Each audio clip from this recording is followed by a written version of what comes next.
اسی طرح حضرات ذوالفقار اگر آپ ایک اور دیکھیں، یہ تعلیقات سلفیہ ہے، تعلیقات سلفیہ، یہ سنن نسائی پر تعلیقات لکھی گئی ہیں، مکتبہ سلفیہ لاہور سے یہ چھپی ہوئی ہے حضرات ذوالفقار، اور یہ جو اس پر تعلیقات لکھی ہیں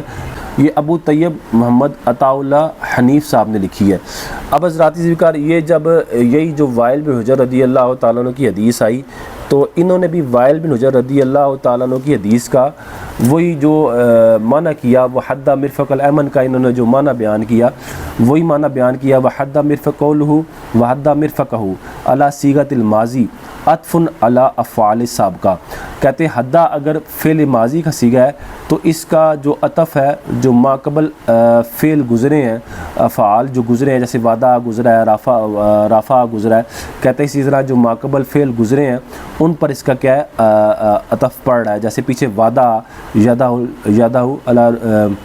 جیسے کہ پیچھے وعدہ ید الیسر علی فاخذ الیسر ہے، تو اسی طرح کہتے ہیں کہ اگر یہ حدہ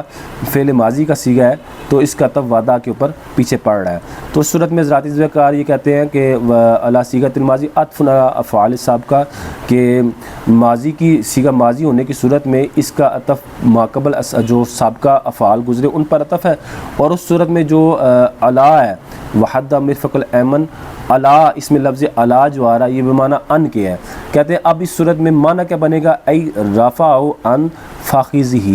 یعنی رسول اللہ صلی اللہ علیہ وسلم نے اس کا معنی یہ بنے گا کہ رسول اللہ صلی اللہ علیہ وسلم نے اپنی کونی کو ران سے کیا کیا، اٹھا کے رکھا۔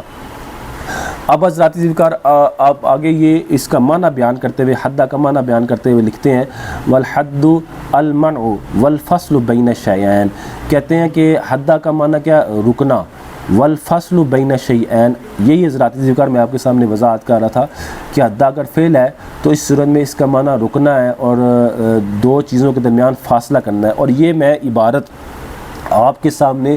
جو سابقہ ویڈیو تھی، سابقہ ویڈیو میں دیگر جو محدثین تھے 1400 سال کے محدثین جن کے کتابوں کے حوالے بھی میں نے آپ کو دیے، ان کی کتابوں کی عبارتیں بھی میں نے آپ کو اسکرین پہ دکھائیں، اور ان سب نے یہی ترجمہ کیا، یہی معنی اس حدیث کا وحدہ کی یہی وضاحت کی جو یہ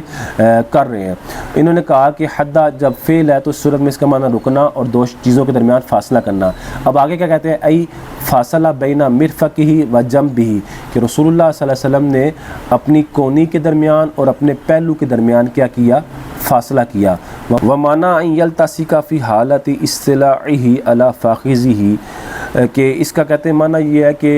رسول اللہ صلی اللہ علیہ وسلم نے کونی کو بلند ہونے کی حالت میں ران کے ساتھ ملانے سے کیا کیا، رسول اللہ صلی اللہ علیہ وسلم نے روکا۔ اب حضرات ذکر وہی جو آگے انہوں نے آگے پھر کہا وَجَوَّزَ أَن يَكُونَ اسما مرفوعا مضافا إلى المرفق على الابتداء خبر على فاخذه والجملة حال أو اسما منصوبا عطفا على مفعول وعدہ أي وعدہ حد مرفق الجملة على فاخذ جملة، هذا الوجه هو الموافق لرواية المتقدمة في الكتاب وهي جعل حد مرفق الأيمن على فاخذ۔